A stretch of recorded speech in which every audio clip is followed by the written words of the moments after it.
Los herejes opinamos. Este es nuestro editorial.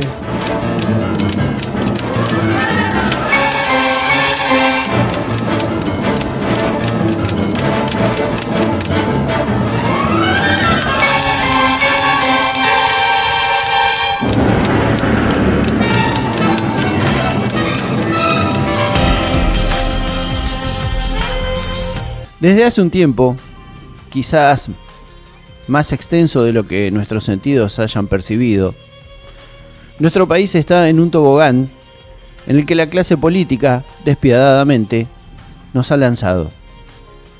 Así, cada día, vemos con presentimiento cada vez más seguro que nos acercamos al final del recorrido, sin tener claro dónde caeremos. Si nos espera un abismo al borde de la lanzadera o si el aterrizaje será más o menos doloroso, pero que nos permitirá volver a ponernos de pie para reintentar la faena.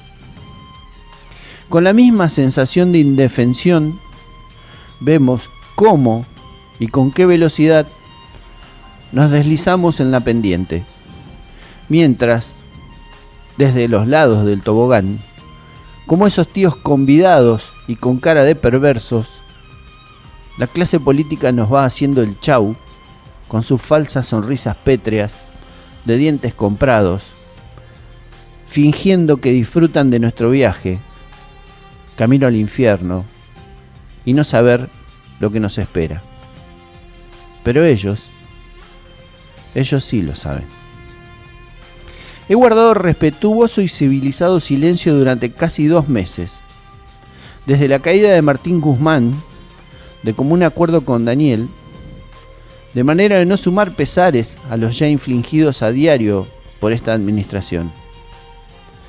Preferí el silencio, sin arriar banderas ni asumirme cómplice, sino más bien como una medida preventiva antes que el mal se propague y termine siendo un polvorín. Pero es imposible. Los sucesos de la última semana han arrastrado al país a una batalla entre la realidad, la ciencia ficción, la fantasía y el peor de los policiales negros. Un presidente que exhibe un deterioro de imagen sin precedentes, cuestionado por propios y extraños, que ha loteado, sin resguardarse, cada centímetro de su poder. Entre la cámpora, la señora vicepresidenta, el Cuervo Larroque, Oscar Parrilli y los sindicatos, le particionaron su jerarquía hasta hacerla tan precaria como prácticamente inexistente. Y su tiro de gracia autoinfligido, una amarga metáfora, como veremos más adelante, fue caer en manos de Sergio Massa, el más hipócritamente voluble de los políticos argentinos. Hoy, Alberto Fernández es una figura decorativa que para colmo de males no acierta en decir una palabra que no despierte una posterior retahíla de memes, tuiteos, críticas, desacreditaciones y aclaraciones que oscurecen aún más lo oscuro de su pensamiento, en la quimera idílica de que tal pensamiento existiera. Esta semana, la Argentina olvidó sus problemas inflacionarios, financieros, de importaciones, exportaciones, del campo, la energía, los ajustes tarifarios, la segmentación, el narcotráfico y el regreso de Mirta Legrand. Ya no nos preocupó el porcentaje desquiciado de inflación, ni el nivel de reservas, ni los dólares financieros, ni la guerra, ni la nieta de Piñón Fijo, ni el álbum de figuritas del Mundial. Todo lo que nos ocupó fue el alegato final y pedido de condena del fiscal Luciani. Bastante previsible, por cierto. Y luego de las horas de lectura, se desató un infierno que ni el Dante imaginó para la Divina Comedia. El país eclosionó. Se brotó con una virulencia inusitada. La vicepresidenta, rápida de reflejos, trató de poner en guachopesco offside al tribunal, intentando ampliar aún más su declaración. Le fue negado. Y no solo negado, sino que le pidieron una docena de años a la sombra como condena por la causa vialidad, obra pública en Santa Cruz. Por las dudas, Chris empezó a repasar las viejas temporadas del Marginal y de Prison Break. Pero esto solo alzó el telón del espectáculo más terrorífico que podíamos presenciar. El tobogán hizo su desvío por el tren fantasma y comenzamos a ver y a oír voces del más allá de la Constitución. Desde calificar de despropósito jurídico a la presentación de Luciani, pasando por el inevitable y justiciero indulto celestial, hasta la sórdida sugerencia de un suicidicidio. No me equivoqué. Dije suicidicidio. Cristina usó una vez más la tribuna para justificar y salvar sus problemas personales, como si la sociedad fuera el tribunal que juzgue sus actos, corruptos o no, cambiando los ámbitos según su necesidad y la de sus hijos, cómplices también. Despierta al monstruo de la rebelión con descarada e indisimulada irresponsabilidad, igual que otros dirigentes que también están comprometidos. Como, muy inteligentemente, alguien muy cercano de mi entorno me sugirió, era como el ojo de Saurón convocando a las hordas de orcos en El Señor de los Anillos. Los sindicatos, el Partido Justicialista, los legisladores, los artistas y personalidades, estos dos últimos son calificaciones solo por aproximación a tales categorías, no significa que sean tales. Simpatizantes, hinchas, socios vitalicios y el fan de Wanda salieron a defender a la pobre y honesta Cristina Fernández. ¿Defender de qué? ¿De una proscripción? ¿De una condena? Solo para alivianarles el peso neuronal de tener que pensar y recordar a los preventivamente ofendidos Thermohead.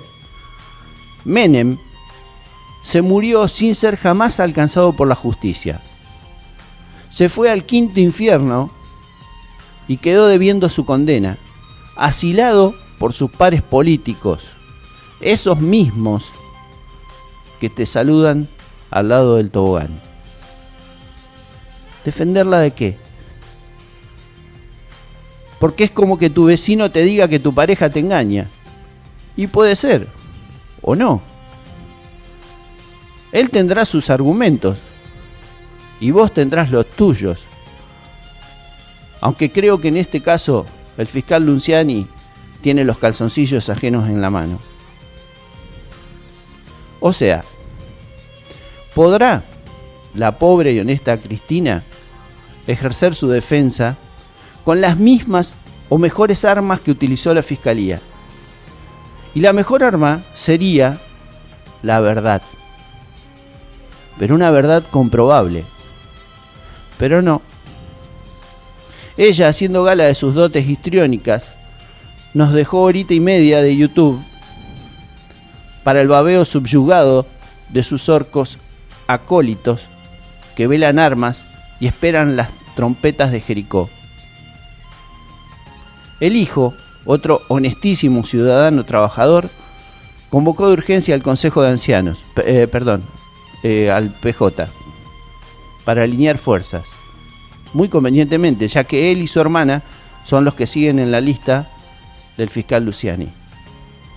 Alberto, el títere jalabolas Fernández, según el diputado venezolano, segundos después de finalizado el alegato de Luciani, tuiteó con horror, perplejo y alcahuetizado por lo que consideró una aberración judicial el alegato del fiscal. Para tal tuit se tomó alrededor de 60 segundos para hacer un examen analítico bastante profundo y tuitear. Pero ¿qué estamos viendo en realidad? Sostengo que lo que vemos es la reacción en cadena de un sistema arcaico, corrupto, corporativo, la verdadera corpo que solía mencionar 678, anquilosado en las estructuras del país y la sociedad.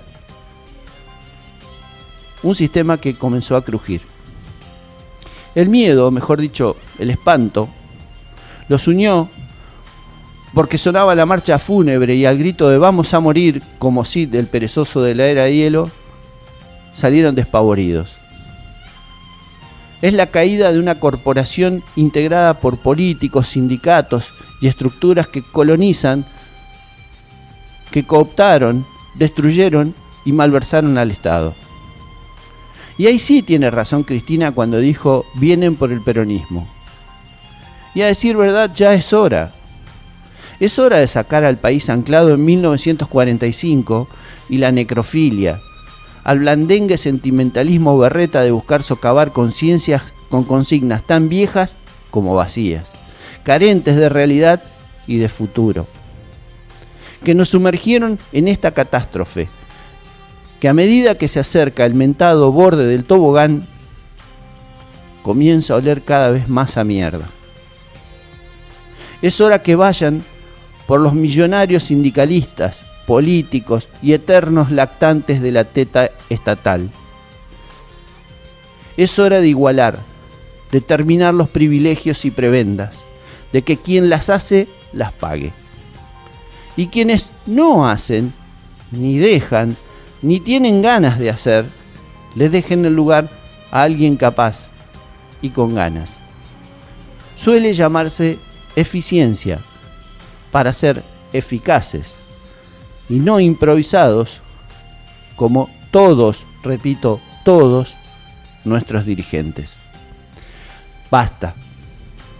Necesitamos refundar el país, mirarlo de cara al mundo desde otra perspectiva, organizada, programada, planificada, previsible, no desde la dádiva planera, ni las mafias que los manejan, ni los dirigentes enquistados en sus poltronas desde décadas, jugando las cartas de tu vida, de una sociedad harta de soportar que la dilapiden irresponsablemente.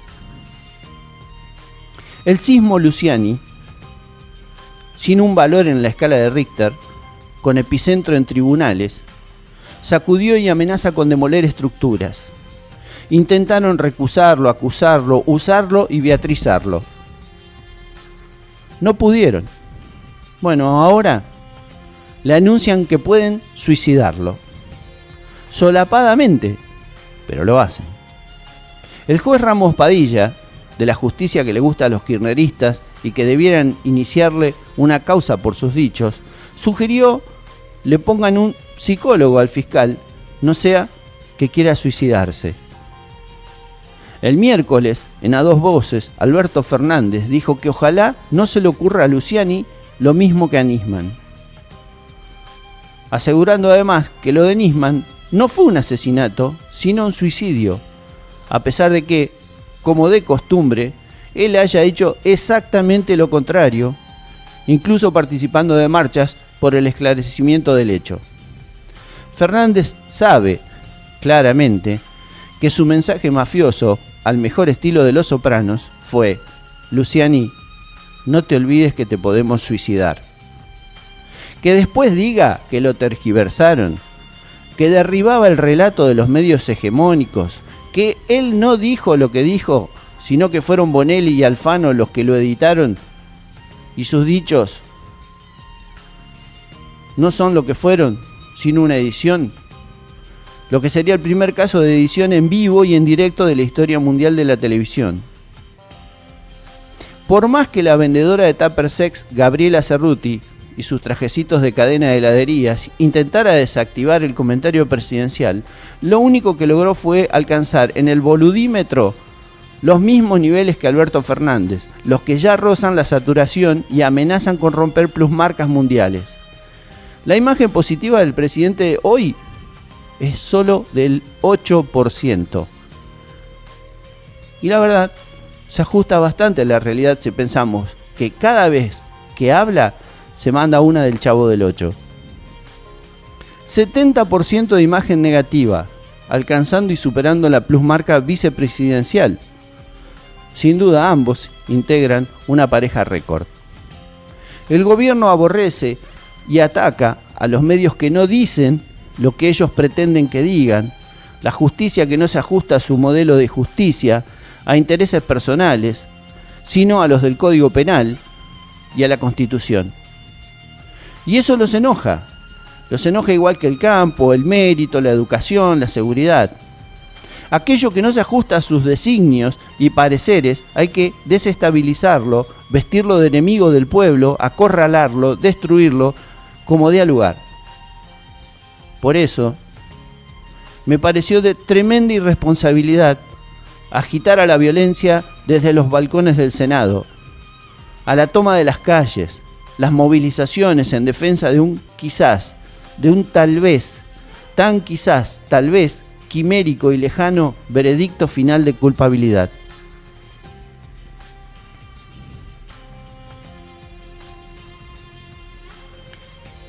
Pero la victimización, la exaltación de los espíritus, poner en posición de guardia a sus seguidores para enfrentar al enemigo invisible que se abroquela tras las presuntas corporaciones mediáticas, judiciales o económicas que quieren dañar el bien común.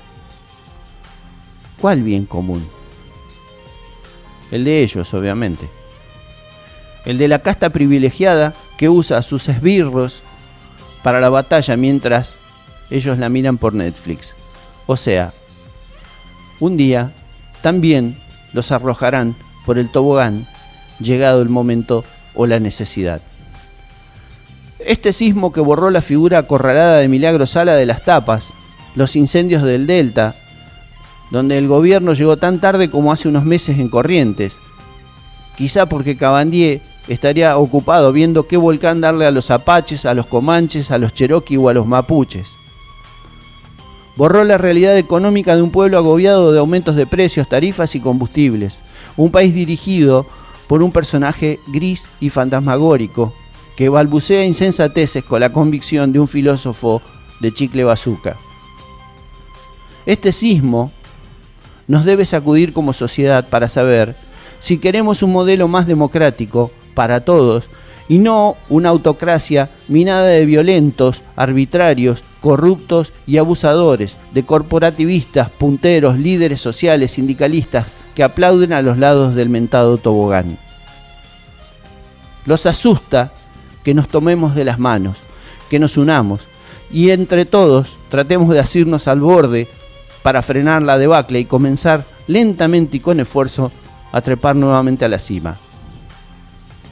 Tampoco colabora una oposición timorata y discursera de conveniencia, que da más la impresión de estar esperando el turno que de diferenciarse claramente y asumir la responsabilidad que el momento requiere.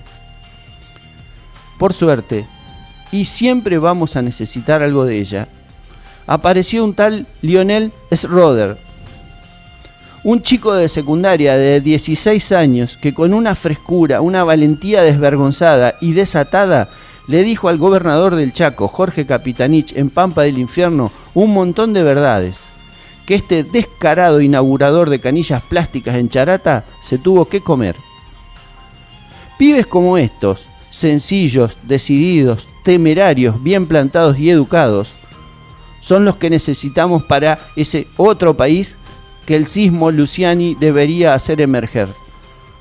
Renacido de cenizas, tras 20 años de asqueante autoritarismo y corrupción.